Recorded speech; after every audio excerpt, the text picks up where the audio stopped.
Recent studies show the world's population will rise to nearly 10 billion by 2050. Soybeans are the world's gold standard when it comes to plant protein, both for feeding humans and animals alike. The biggest impact in agriculture, I feel, has been the development of seed varieties. So we're a second-generation soybean farm, and I kind of joke that these aren't your daddy's beans. The beans we grow today are much different, and there's been a lot of innovation in the way we breed plants and a lot of technology in how we select different traits and bring those forward. For example, on our farm, a typical soybean field would have yielded 5 semi-trailers of soybeans back in 1997. And today that same field will produce 9 semi-trailers.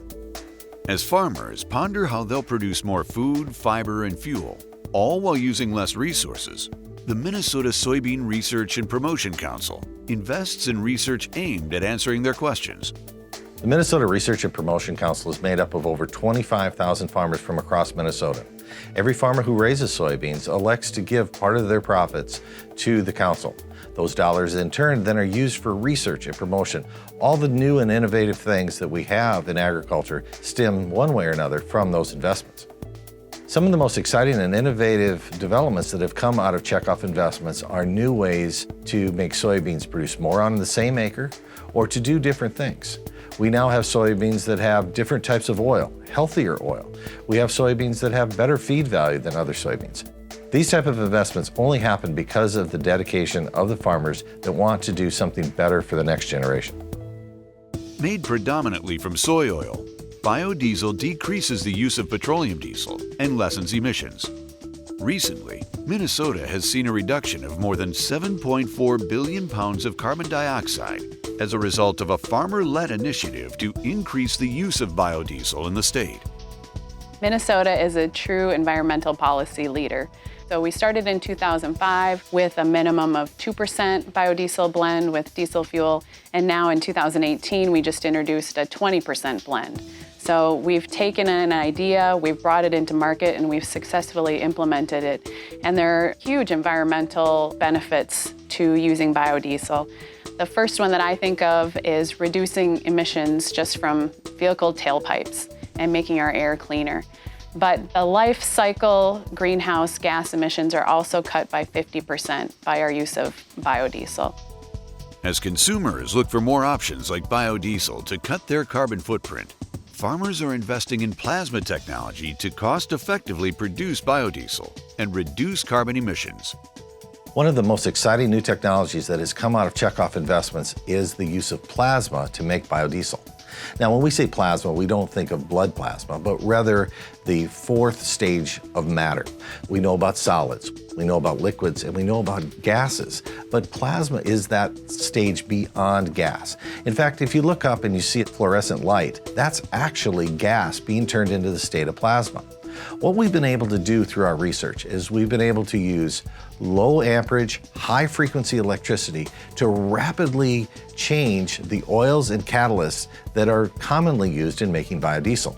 Out of that group, we have products like Replay, which softens the roads and makes sure that they last much longer than ever before. We have bioplastics that have come out of that type of research. We have foam insulation that is part of that type of research. Really, the list goes on and on and on.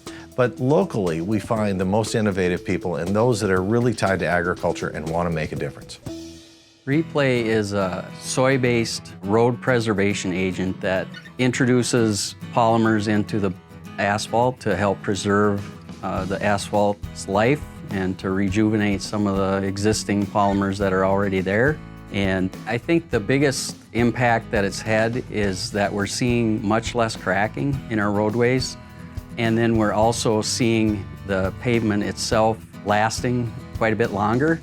And so we can push hopefully out to year 20 plus before we need to do any high level maintenance on that roadway.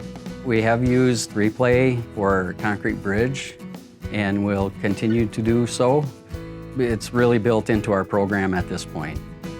In addition to economic benefits, Replay can be driven on within a half hour and is safe to breathe. It is also environmentally safe, and when it leaches, it's biodegradable. One of the benefits is that it does not damage roadside vegetation.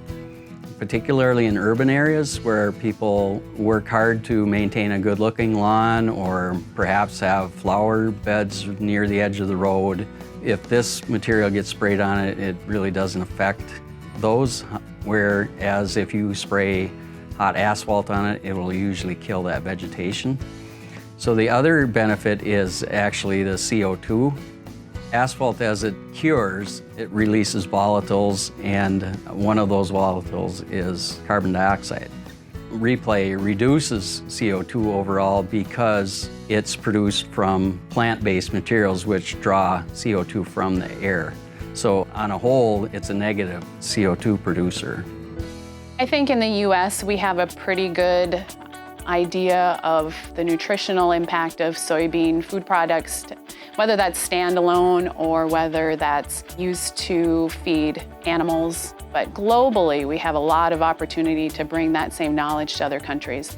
There are countries where the school children don't have facilities with refrigeration, so dairy products aren't accessible for them, but soybean products that are shelf stable and can be stored at room temperature are something that we can supplement, their nutritional needs with.